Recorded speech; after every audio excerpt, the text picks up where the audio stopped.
Yes, it's another Final Fantasy IX run, and not only that, it's another boss-only run.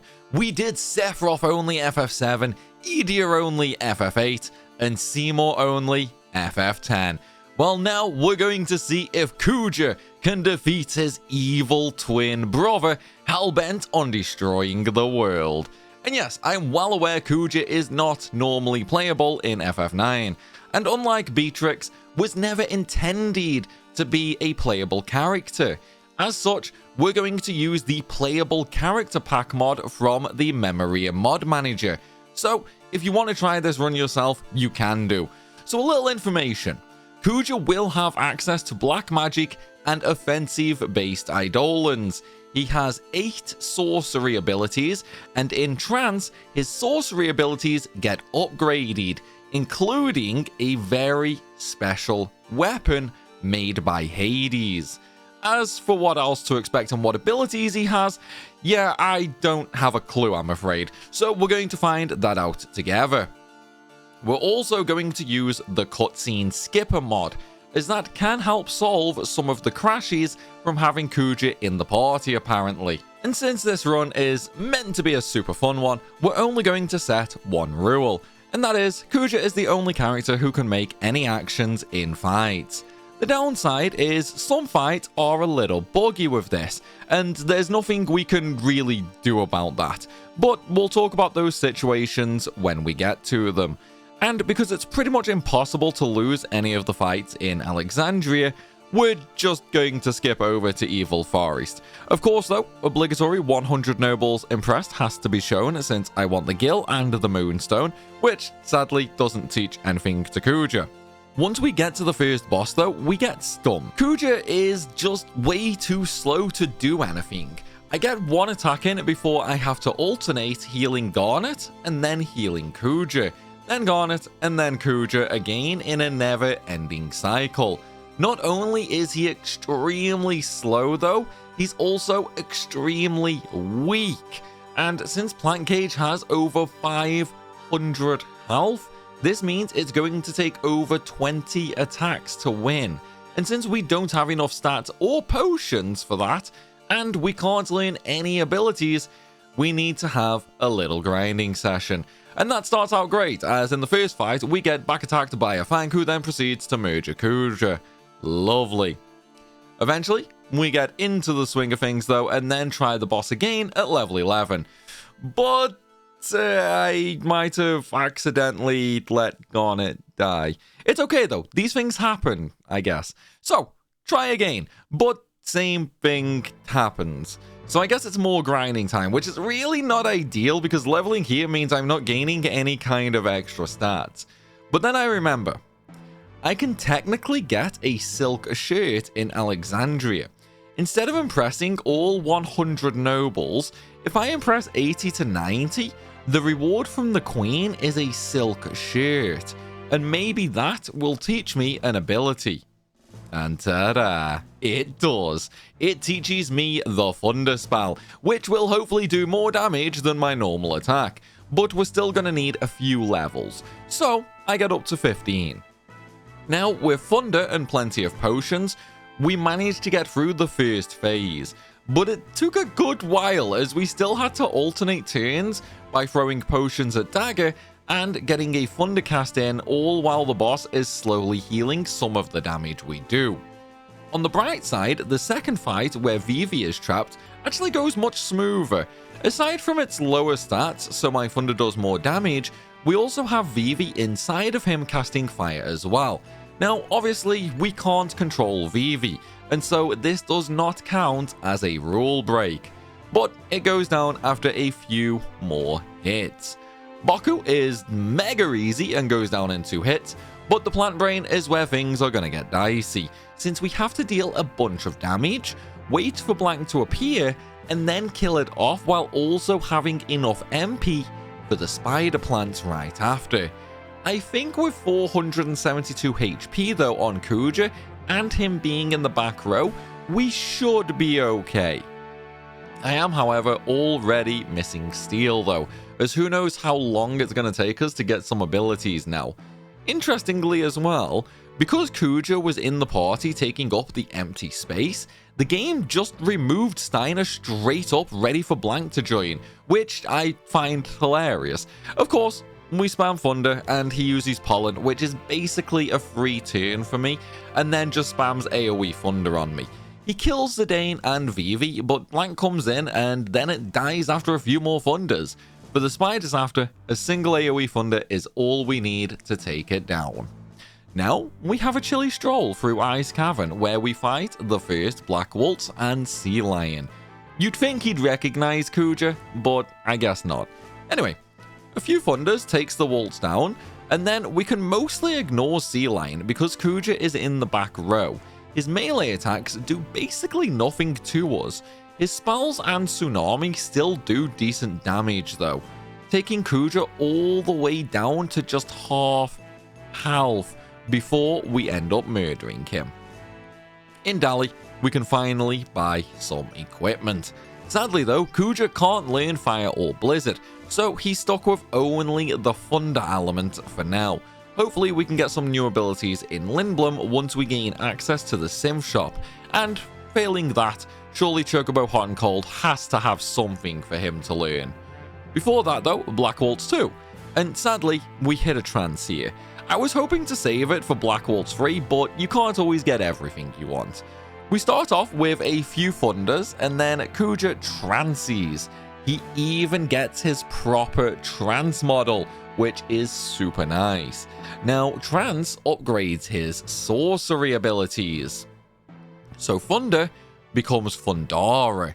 With the upgrade though, we go from dealing 100 damage all the way to dealing 600 damage a hit.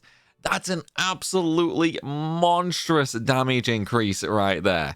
And even though Waltz uses Fire to murder my whole party, KUJA survives and another overpowered Thundara takes the win. Then, of course, we get an obligatory, ooh, nice moment. Look, this run might be focused on KUJA, but it doesn't mean his little brother can't have a moment of fun. For Black Waltz 3, of course, he murders the whole party. He was nice enough to save the tranced Vivi for last though, but this fight was just a punching match between KUJA and him. I did have to use a single high potion, but other than that, it was just straight Thunder spam. And then we end up in Lindblom. So we of course go buy a bunch of new stuff and visit the Sim shop where we find 2 new weapons. Sadly, not for KUJA. Instead, for another character who I will be doing a solo challenge run for as well. So get excited for that, as I know the character is a bit of a fan favourite. As for the festival, I get Freya to win, and then we leave for the marshes to recruit Quinna. I don't bother with frog catching for now, as even though we can get 2 new armors from KUJA from it, I'll just grab them later since I'm pretty sure they don't teach magic off the top of my head. Then we need to head to Chocobo Forest and do Hot and Cold. Likewise, we don't bother getting a Robe of Lords just yet. Instead, we just focus on getting the Chocographs. No new abilities yet though, although the only new item is the Germanus boots from the Chocographs. Hopefully he can equip the Oak Rod after Gizmaluk though. And speaking of Gizmaluk, guess who's next? And yes, I totally messed up the tent trick. I had 2 tents and I accidentally used one on myself, and the second one he didn't get bit by a snake, so no easy dark and silence for me. Instead, I cast Thunder, of course. Eventually, the rest of the party does die, and then I have to start spamming high potions. Remember the plant cage fight? Yeah, it was basically that again. Potion, Thunder, Potion, Thunder. We did eventually trance though, so I was able to get 2 Thundaras off for a lovely 800 to 1000 damage a cast. But it wasn't enough, so it's back to Thunders and healing. Eventually though, I see my MP falling really rapidly, and I start panic thinking maybe I'm gonna run out of MP. But when I have just 11 left, Gizmaluk falls and we get to move on. Of course, step 1 is getting the River Chocobo, and going back for the other Chocographs, but sadly the Magician Robe and Oak Staff have no new abilities for me to learn. Okay, maybe the new rods coming up will, and thankfully, they do! The lightning staff teaches me Fundara, which I'm guessing won't be anywhere near as strong as the trance upgraded version we were using before. So we tested out on Beatrix, and amazingly it actually does do insane damage, so that's going to be really nice. What isn't really nice, however, is the fact that Beatrix one-shot KUJA with Shock. On the second attempt, I try again using Defend. Nope, still too much damage. By a long shot at that, even with him in the back row. So at this point, we have two choices. We either grind for more HP, or I go back to Chocobos to get the Robe of Lords for the extra defense. So that's what I'm gonna do, because at least that won't make my damage sky high. Also, the Protect Ring is absolutely insanely good for us, as it teaches KUJA half MP and Magic Element Null. I was originally worrying over only having the Thunder element, but now I don't need to worry about that. Sadly though, the robe did not, in fact, help me, and KUJA still got one shot by Shock, meaning I have no choice now but to grind a few levels for more HP. Shock does between 700 and 800, so I'm going to aim for 900 just to survive. And what happens? Well, naturally, once I do the grind, she doesn't even use Shock on KUJA. Like, seriously, man, I feel genuinely cursed at this point. But okay, sure, at least we can move on to Disc 2. And that means Black Waltz 3 rematch. However, he dies in just 2 Fundaras, probably shocking nobody. I'm sorry. And now, let's have a little bet, shall we? In Trina, we have another gear shop, the auction house, and the synth shop. Will we finally learn a new offensive ability? Well, this is me we're talking about, so no! Sadly not. We're still stuck with just Thunder and Fundara for now. At least we got level up and auto reflect though. Anywho, time for the little snakey who I'm absolutely not going to try and pronounce the name for. Now, while KUJA does get slowed basically right at the very start of the fight, he's actually pretty nice to me and murders Marcus and Steiner first, allowing me to get multiple Fundaras in without a single care in the world. He does decide to give me a little lick right at the end though before he slithers off, and now I'm just getting Stranger Danger vibes. Now we get to slightly chill though. I do decide to keep the Road of Lords equipped simply due to the fact we have 2 more fights with Beatrix coming up, and I don't want any more Shock memes. Before that though, we have Antlion who has Sandstorm, and no, not this guy. And yes, I actually like Darude, sue me. So Sandstorm is one of those really annoying attacks that just instantly drops me down to single digit health no matter what. So whenever it comes out, I burn an elixir and some high potions to heal through it. I get in some Fundaras while he murders Zidane and Quina, but then, me being greedy while he's spamming Sandstorm, I decide to not heal and hopefully get a kill, which doesn't work. The Antlion kills KUJA with Trouble Mucus. Attempt 2 goes much smoother though. Sandstorm is used a hell of a lot less, and he works in a lot more firers, which I'm perfectly fine with since they don't really do a whole lot and it lets me get in more Fundaras. Zidane was also the lucky survivor from my party this time as well, which makes a change. Most of the playthrough, things have been murdering him a lot. For Beatrix, we just spam defend again, but what's absolutely infuriating is that she triggered KUJA's trance. I mean, it's not like we need it for a while as I can't see us having any trouble with Zorn and Fawn, but still, it's the principles of wasting a trance. I'm kinda obligated to be a little annoyed. And no, we're not trying Tantarian. We all know that's not gonna be possible with just KUJA at my current stats, which means we're right up to against the clowns now. And, well, things happened. Firstly, I just can't keep pace on them sharing powers with just one character. Okay, fair enough, we'll just kill them since the damage is so low anyway. And because of the amount of HP we had to grind for Beatrix, there's a problem with this plan though. One of the meteorite attacks ends up doing far more damage than I expected, and it actually killed KUJA. So I, of course, game overed. Now, surely I was not the only one who wasn't expecting this. Well, attempt 2, and I'm a lot more careful now. As soon as I get below 400 HP, we're going to heal, and I'm even going to break JRPG tradition, because I'm not saving my elixirs for the final boss. I'm using them right now to ensure I get topped all the way up, so I can carry on spamming Fundara. This fight took over 5 minutes as well, which I find to be absolutely crazy for the jesters. But KUJA is extremely slow and his damage is really starting to fall off now. Really hope we get something good for him in Black Mage Village or something, since that's not too far off now. Anyway, we save Dagger, have another fight with Beatrix, where once again I just defended the entire time.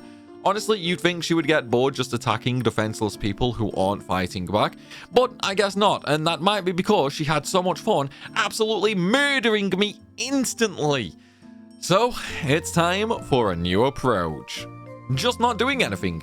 Yep, I waited until seeing what actions she would do, and then when she hits KUJA with Shock, I'd use an Elixir, and when she hits him with Thunder Slash, I use a High Potion. This keeps me at full health and means she can't double dip her attacks on me, and honestly, it was the only thing I could think of to get around her shock being so brutal. But hey, it worked. As for Bandersnatches, Fundara was shockingly effective. Luke, you're getting puns until I hit 250k subs, okay? And the longer it takes, the worse they get. So get subscribing, people. As for the Snaky Boy, of course, the only thing we can do is spam Fundara. And that's also mostly what he does as well. So by having the Coral Ring on KUJA, we're kind of unkillable. He does murder Dagger and make VV tiny, but other than that, it was just lots of zaps going off. But now we get to Pinnacle Rocks, and I'm super curious if KUJA can learn Ramuh as his first summon.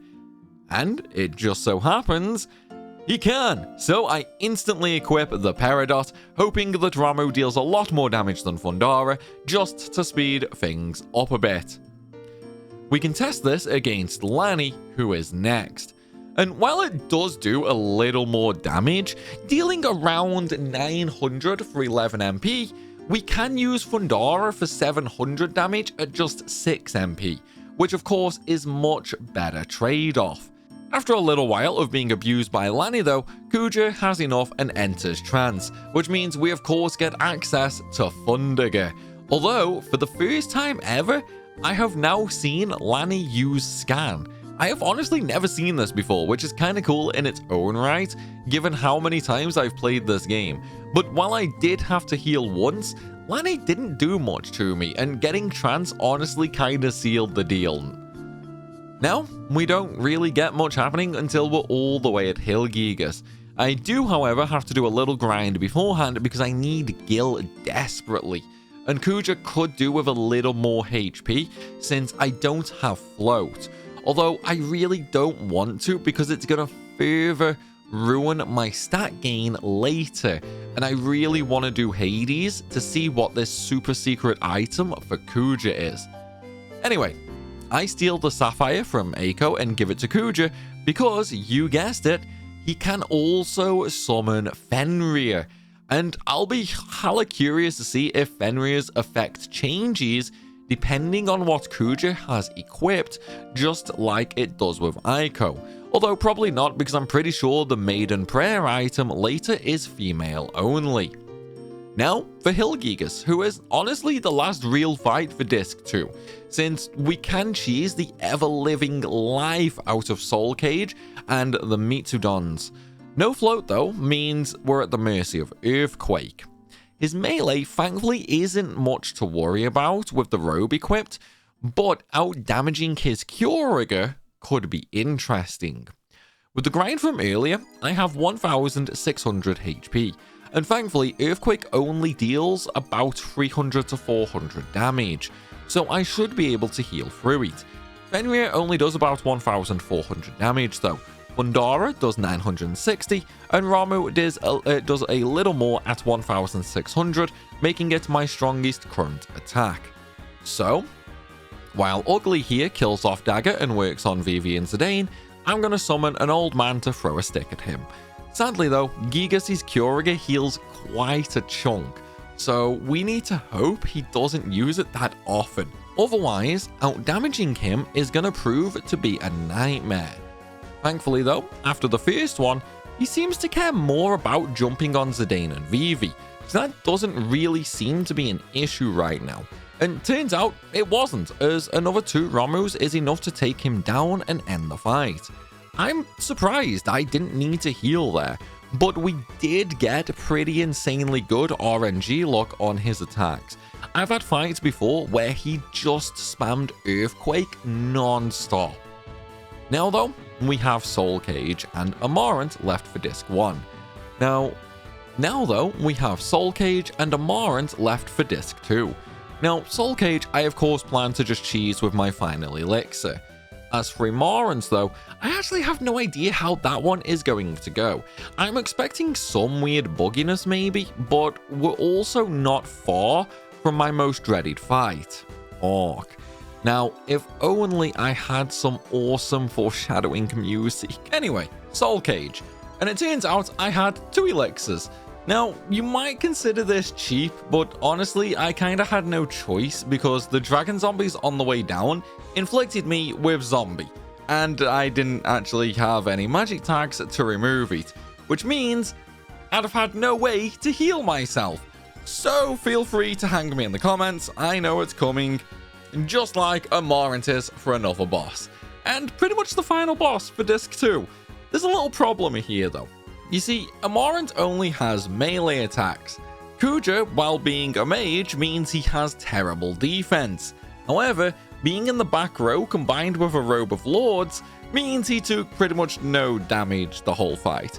Not only that, but Zidane was actually the target of most attacks as well, so we just spent the entire time getting the old man out again.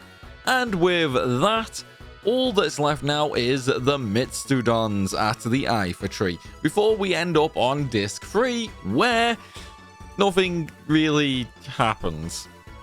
I'm not going to try Tantarian because there's honestly just no point. KUJA has no real way to do the fight solo. Maybe if he had access to fire magic, I'd try it, but with only what I have, it's pretty much a surefire 100% chance of losing. So we'll just skip ahead to where I have the ship, which means it's time for more Chocobo stuff, like upgrading our Chocobos and getting the new Chocographs. Likewise, we're going to get tons of new gear from Trino, Lindblom, Alexandria, and Esto Garza. Although for some reason Esto Garza is not selling the Octagon Rod, which is kinda weird. But oh well. Once we have all this beautiful equipment, it's time to learn all our new abilities. Sadly, we only get to learn 1 new spell. However, on the bright side, it is Flare. And we get to learn basically every single offensive summon as well, giving me tons of choices when it comes to elemental damage, and even Odin for if I want to farm Yans later. To learn all these goodies while staying low level, of course, we're going to go back to near Evil Forest to farm AP while getting the least amount of EXP possible. And then, I suppose I can't put it off any longer. It's time to go to KUJA's palace and then set off for Ark. This is not going to be fun, and if anything, will likely be the place the run dies. And as you can imagine, I do game over. None of my magic or summons are available to use, sadly, which massively screws me, considering Ark has an insane 20,000 HP, and KUJA only deals a tiny 200 damage with his attacks. That means I need a massive 100 attacks, give or take, to actually kill it. Now, the good news is I can ignore Propeller Wind since I'm guarded against Confusion. Likewise, I can ignore Whirlwind thanks to the Robe of Lords protecting me from wind damage. This means we only need to deal with Photon and Boomerang. Now, Boomerang is a semi-weak melee hit thanks to the Robe having such high defense, but Photon is bad. this instantly reduces my HP to 1. So we have to heal this instantly, which means I need to have a back and forth with Arc of slowly attacking and healing. Sadly though, in attempt 1, I got greedy after checking Trance for the new abilities, 2 of which I can't wait to try. Sadly, not available here though. I turned auto battle on and didn't turn it off in time to heal after a photon and died. I have an idea though that we can use to shorten this fight down a bit. Instead of needing 100 attacks, we actually only need 50. Why? Because of the dark matter we bought in Trino. When used as an item, it instantly deals 9,999 damage, which is insanely helpful for us and will cut this fight in half. I just wish I had more dead peppers, since then I could use them as well for a super fast win. But I only have 1 left because I had pretty good Chocograph RNG.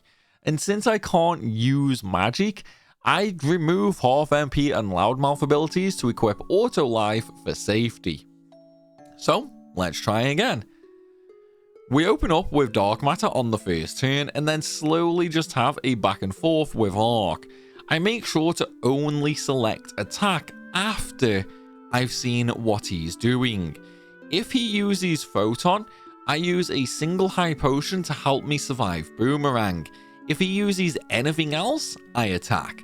And honestly, I would love to say this was a fun fight, but once I got into the rhythm, it was a lot like Penance from FF10.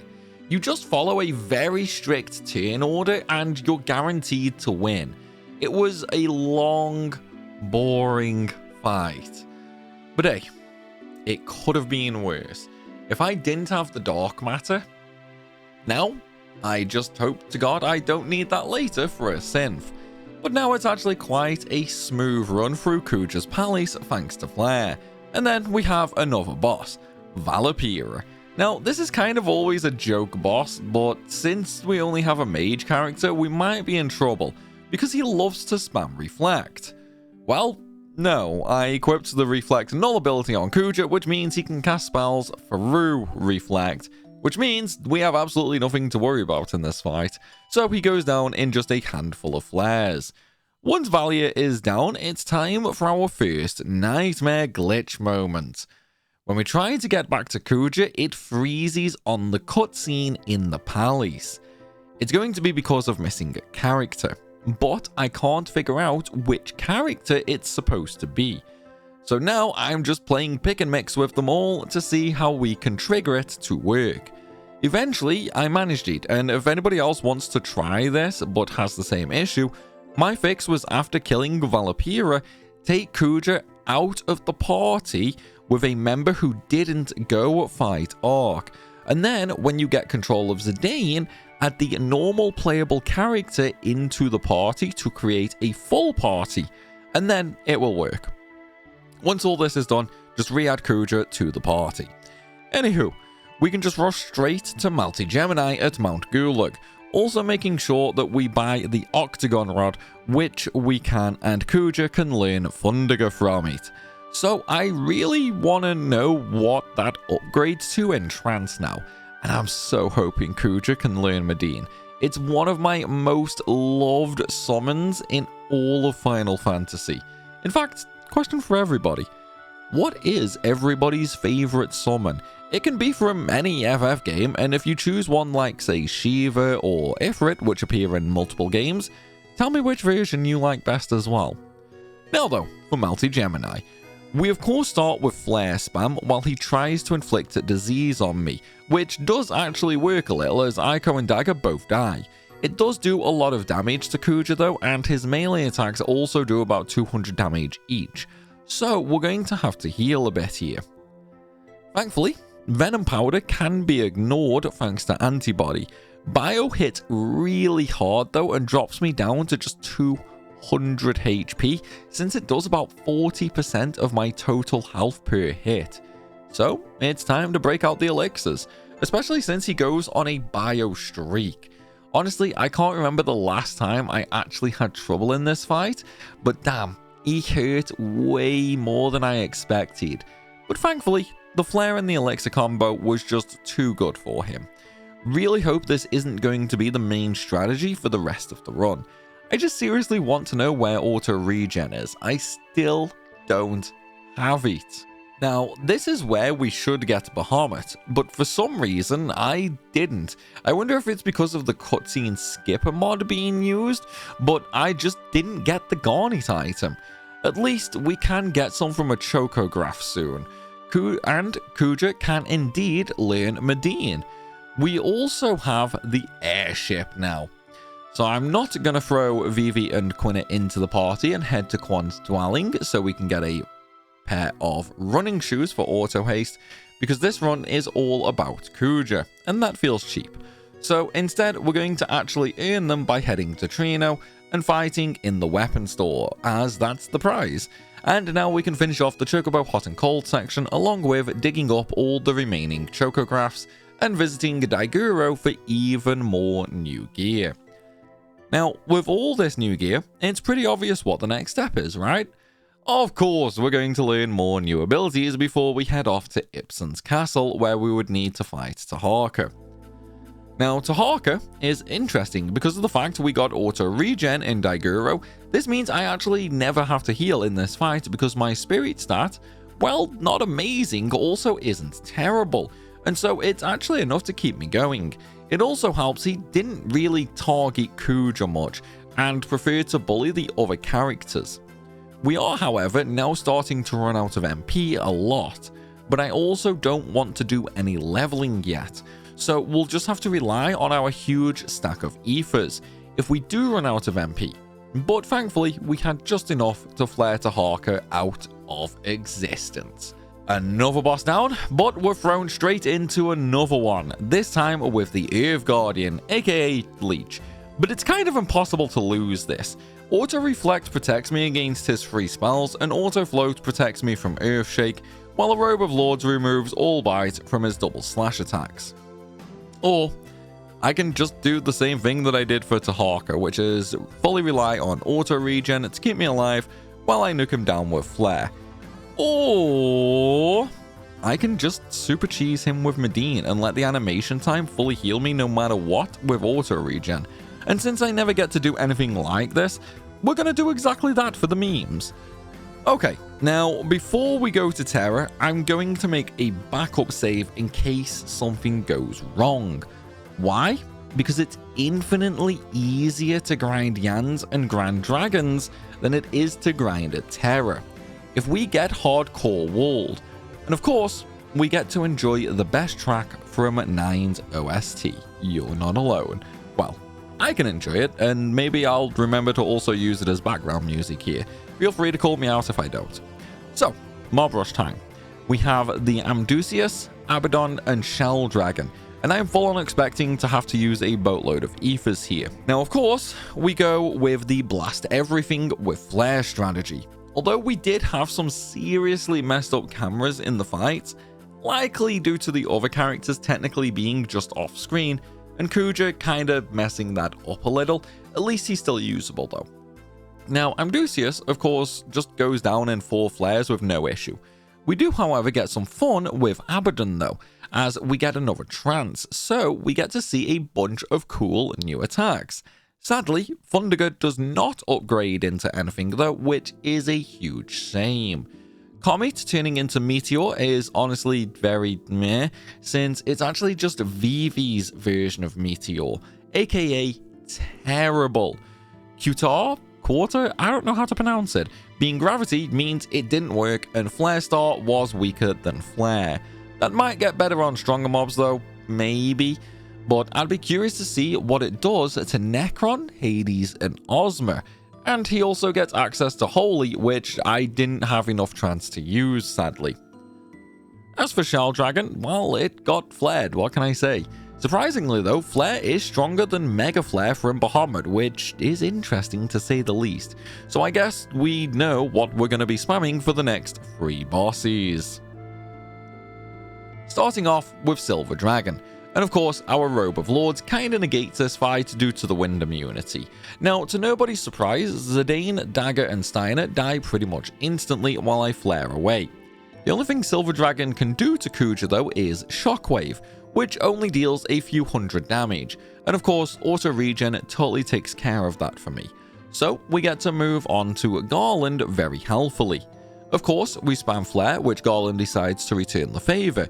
His actually hits pretty hard as well, dealing nearly 1000 damage. His other attacks deal around 400 to 600, but my auto regen just has enough spirit to trigger enough to make it so I don't need to heal, which of course helps a ton here. But again, this was a fight I just wasn't worried about in the slightest, which is of course the reason I game overed. Me being totally amazing godly gamer genius, I forgot to protect against stop. So guess what Garland used when he was literally one hit away from death. Okay, attempt 2, this time with locomotion equipped. So Silver Dragon gets flared to hell and back, Garland gets flared until he puts me into trance where I try out Holy, and it's actually a lot stronger than Flare, dealing an insane 7000 damage a hit, which is absolutely freaking nuts. But hey, I'll take an easy 2k damage extra for less MP. Then we go on to KUJA, and this was weird. So I've never seen this before, but maybe somebody else has. He kinda spent the entire fight using Demi and Thunderger. Sure, Thunderger does 1000 damage a hit, but I have honestly never seen him spam Demi so much, to the point it's pretty much all he used. So the only healing I actually needed to do was elixirs to refill my MP, so I could continue throwing flares in his face all the way until he threw an ultimate in mine. God, do I really hope that secret item from Hades lets us use ultimate. Like, how insanely cool would that be? Seriously. But now, it's time for the final showdown with Sheen. I say let's get this show on the road! Oops, wrong game. It's Memoria, which means Nova Dragon first. Naturally, everybody died instantly, and then KUJA got hit by Tidal Wave, a pretty nasty attack dealing a little more than half my HP. So I get a little cheap here and delay my action a little bit to get some extra regen ticks. You be the judge, cheap or smart? After that, he pushes me into trance where Flare Start deals more damage now due to the higher level of the enemy, but it still massively pales compared to Holy. Regen kept me going throughout the fight as well, and I didn't even need to restore my MP. However, with Malarius, who's up next, I'm fully expecting to die to her final death attack.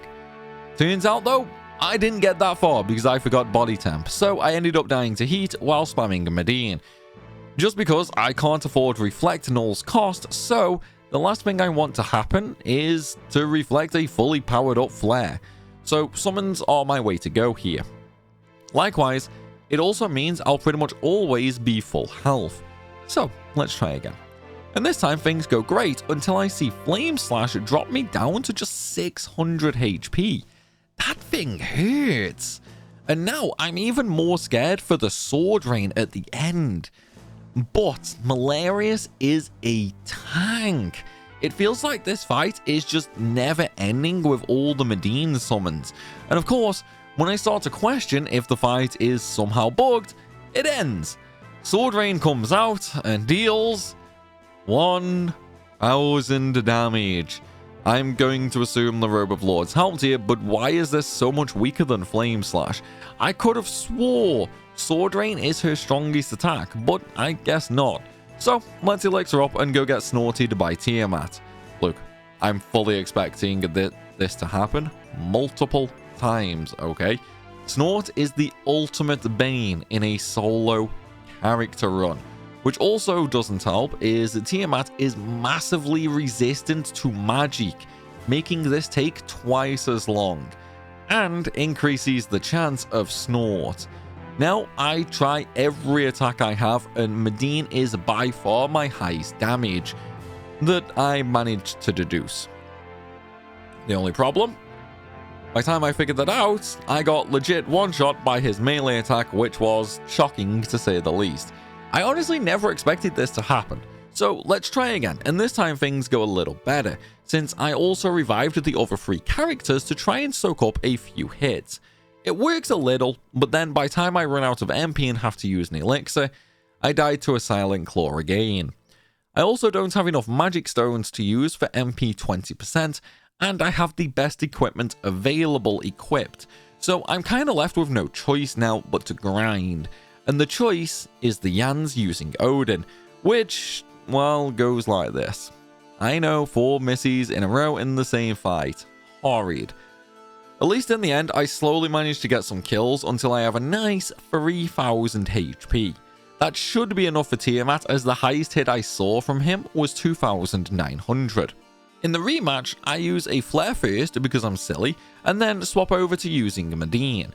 At this point, it's a long back and forth of Medine summons and him using mostly useless attacks. He does, however, eventually kill the whole party with a Jetfire, and then when Silent Claw comes out, it misses, which is great. At least it misses the first time. Second time, I wasn't so lucky and had to cleanse it and then heal with an elixir. Sadly though, his absorb magic has lowered my Medine damage down now to just over 1000. Which sucks, as things slow down a lot. And then, to make matters even worse, he game overs me with another Silent Claw, this time dealing around 4200 damage with it. I have no idea why it's suddenly dealing so much more than before. I even just looked it up, and it's not based on level or health that I can see. But let's try again. This time though, we'll use Shiva, since Tiamat is weak to ice. Yeah, I didn't know that either, but after just one summon, KUJA got magic absorbed, so he's only dealing half damage. This run is pretty much a washout. Let's reset. I'm also going to change KUJA abilities a little bit to throw boost on, and I'm also going to give him ice damage increasing accessories. We are going all out here. And this attempt was weird. So it starts off great, we don't die to Silent Claw, we cleanse and carry on summoning Shiva, who now does about 7000 damage because of all the ice boosting equipment and the ability boost being on. We get tons of hits in before Tiamat uses absorb magic on me, and even after that we get a few more hits at over 3000 damage each. Now, by my tracking, we should have done enough damage to actually kill him. In fact, we did well over 60,000 damage. But no, he somehow survived, so all I can think of is my math is terrible and I miscounted. So let's keep trying, shall we? And eventually, it happens. We didn't see a single Silent Claw on KUJA. He didn't use absorb magic until I'd already done 47,000 of his 60,000 HP. And then while he was absorbing my MP and strength, we got the last few Shivas out that we needed, and it finally lets us move on. This time to Kraken. Now, I learned my lesson from Tiamat, so I'll protect myself with Auto Reflect and I'll power up Thunder Elemental damage here, then we can just see if Thundiger is better or if Ramo is better. At least, that was the dream. I can't afford Auto Reflect and I can't power up Thunder since I lose my protection doing that. So instead, I power up Holy for Medine and I also throw on Auto Life for safety. With this, I'm sure you can imagine we really had no struggles. Medine is doing much damage thanks to the Holy boost, and the fact Kraken's magic defense is quite bad, and the fact it's, well, Kraken, we all know he's kinda a meme fight. He did kill the whole party with Water though. But now, let's try Hades, since I really want to see what that special unique item for KUJA is.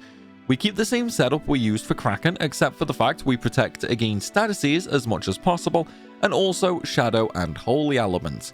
He opens up with Curse, killing everybody except KUJA, and while I'm using Medine, he throws up Reflect and keeps using Judgment Sword to drop me to 1 HP.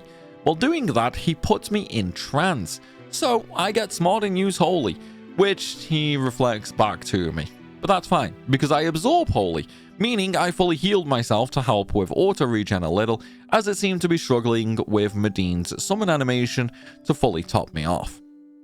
After this though, he kinda just keeps trying to hit me with his sword and inflict status ailments on me, but eventually I run out of MP since I can't use half MP with this build, which means I need an elixir. this is where he powers up for another curse. Really hoping we can kill him with this Medine summon, as I really don't want to see that again. But I don't think it will. I haven't been keeping track of damage, but I'm pretty sure we haven't done enough just yet. And I was right. But thankfully, we can get one more Medine out before he finishes his countdown. And this makes summon number 6. And since Medina is doing full damage, since Hades is weak to Holy, it means we did enough to kill him. As for his super unique item, the Staff of the Magi, well, I can't make it because I have the freaking Jade Armlet equipped. Same with a Pumice piece, so I can't make the Pumice either. But after unequipping them and getting them made, let's take a look at them, shall we? And of course, we can learn Arc from the Pumice. As for the Staff of the Magi though, this thing is nuts! 50 attack. It boosts magic by 4, increases holy damage, and teaches Flare Star. And an ability called Adversity. Now I just want to know if Flare Star can be upgraded in Trance. We'll likely find that out very soon though. As for the Adversity ability, it seems super cool. It increases your HP and MP by 10 times, but it also increases the damage you take by 10 times as well, and it only costs 1 magic stone. Now, I really aren't sure what the point of this is, other than the fact it makes numbers bigger, but I suppose with the damage cap it's technically a net gain, since attacks that would normally deal 3000 damage can only deal 9,999. So we'll use it for a bit and see what happens though. Not gonna lie though, I wasn't expecting Flare Star to be the final ability. I was expecting it to be Doomsday. For Leech though, we were protected to earth damage, so half his attacks are useless, and he tries to spam level 5 death a lot. But KUJA is level 63, so it just doesn't work. As for Flare Star, it only deals about 6,000 damage. As for Adversity, while it doesn't increase my damage, it seems, it does however increase the MP cost of everything by a huge amount. So I'm really not sure what the point of it was. It just makes my HP and MP number bigger, but there's no difference in using it or not, because all the damage we take is increased to match, and the MP costs are increased as well. It is funny though, that even Auto Regen got the 10x treatment. But sadly, we just didn't get hit to see the damage we take since I spammed Medine so much. It's okay though. Next up is Death Guys, and I'm pretty sure he'll deal damage to me. And guess what? He does. And it does seem we take 10 times damage from him, which really just confirms I have no idea why Adversity is an ability. I think it's just there for the cool factor that caps can be broken. And while I just Flare Star Death Guys to death for memes, and the fact it does do decent damage anyway, I was just confused the whole time. Thankfully though, when he did use Death on me, it missed. And honestly, that was the only real potential threat the whole fight. Also, I've just actually thought this while recording the commentary, but maybe Adversity would be a really good trance booster. After all, the trance you gain is based on the damage you take, right? So with 10 times the extra health and taking 10 times extra damage, maybe it's designed to help you get into trance faster. I don't know, that's only a guess though, I never actually tested this. Anyway, as for KUJA, I use Flare Star a few times and then I see trance building nicely. So I let KUJA hit me a few times while I just spam Cura, waiting for trance. And it eventually happens. What does Flare Star turn into? Well, it's Ultima. Yes, we can finally freaking use Ultima in FF9. How insanely cool is that? And it also breaks the damage cap as well, dealing an absolutely insane 15,000 damage. So naturally, we spam the crap out of it because come on, how often do we get to use Ultima in this game? I do think the MP cost is a little low though, as it's only 50 MP to use with half MP equipped, so 100 MP base cost. For something so strong, I honestly think 150 to 200 should be the base cost, especially since it can break the damage cap. Although, since you can only get it after beating Hades, I suppose it doesn't really matter. Personally, I think the weapon should be moved to maybe a potential drop from KUJA at the end of Terra. Give it a chance to have uses after all on more than just like 3 bosses. That's my opinion anyway. But now for Necron. Sadly, I don't have half MP or auto haste this time because I needed the status protection. So we're gonna burn a lot of elixirs here for MP. Flare Star will be great though, as Necron likes Shall, but it only deals about 6,000 damage, so I might go to Arc instead. It's more expensive on MP, sure, but the animation is a lot longer, meaning auto regen should always refill my health to full after every attack from Necron. So all we really have to do is hope we can avoid death, which is also a part of Grand Cross since it can inflict every status in the game. This strategy might be considered a little cheesy by some, but hey, all we're doing is using our strongest attack. Not our fault the animation takes 10 years, right? Although I am a little shocked to see that it's not actually doing max damage, and I do miss the alternate fantasy mod here, as that made Arc deal damage twice to make up for the stupidly long animation. Also, I have no idea why, but I don't think Necron likes me, since he just keeps spamming blue shockwave on me, reducing my HP straight down to 1. Thankfully though, it's timed well enough that I can summon or use an elixir right after it's used, allowing me to top up. Although it is massively boosting my trance, which means we might get to see Ultima again.